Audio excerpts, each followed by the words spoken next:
Welcome, everyone, to Chronicles on the Focus, the podcast that delves deep into the fascinating lives and works of history's most intriguing figures. I'm your host, Bob. And I'm Alice. Get ready to have your minds blown, because today we're exploring the surprisingly scandalous life of Charles Perrault, the man who gave us Cinderella, Sleeping Beauty, and enough childhood nightmares to last a lifetime. Exactly. Most people just think of him as the fairy tale guy.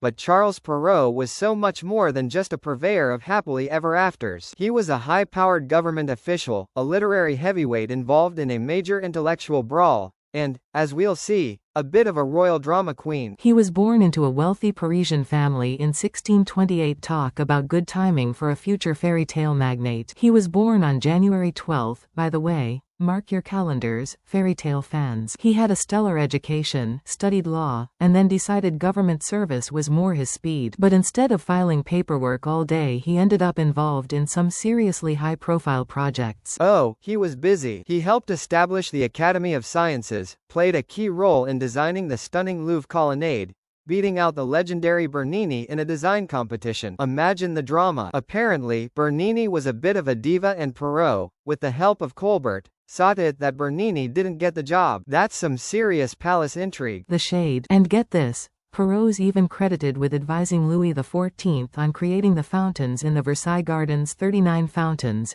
each based on an Aesop's fable. Picture that Louis XIV, surrounded by water-spouting animals narrating moral tales. Pure Baroque extravagance. Can you imagine the water bills? And then there's the Quarrel of the Ancients and the Moderns, a massive literary feud between those who championed classic Greek and Roman literature and those who thought modern French literature was just as good, if not better. Perrault was a proud modern, arguing that his own time was superior. Bold move. He even wrote a book, The Century of Louis the Great, basically a gigantic love letter to the Sun King and a not-so-subtle diss track to the classics. The nerve. But he really was a key player in shaping the literary landscape of his time. And then, in his late 60s, he publishes Histoires ou Contes du Temps Passé, better known as Tales of Mother Goose. Who knew this serious government official had such a whimsical side? Right? And those tales weren't just sweet stories. Take Little Red Riding Hood, for example. Perrault's version is far darker than the Disney-fied versions we know today. It's a chilling warning about trusting strangers. The wolf actually eats Little Red Riding Hood in the original story. No happy ending there. Seriously dark. But that's what makes Perrault so fascinating. He wasn't just spinning children's yarns. He was a sharp observer of society,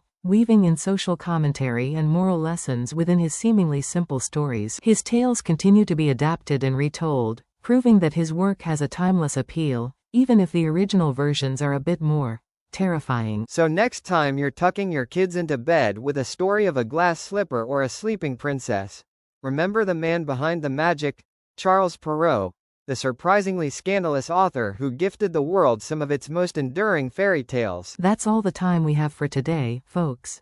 Join us next time on Chronicles on the Focus for more captivating stories from history and the arts. Don't forget to subscribe and leave us a review.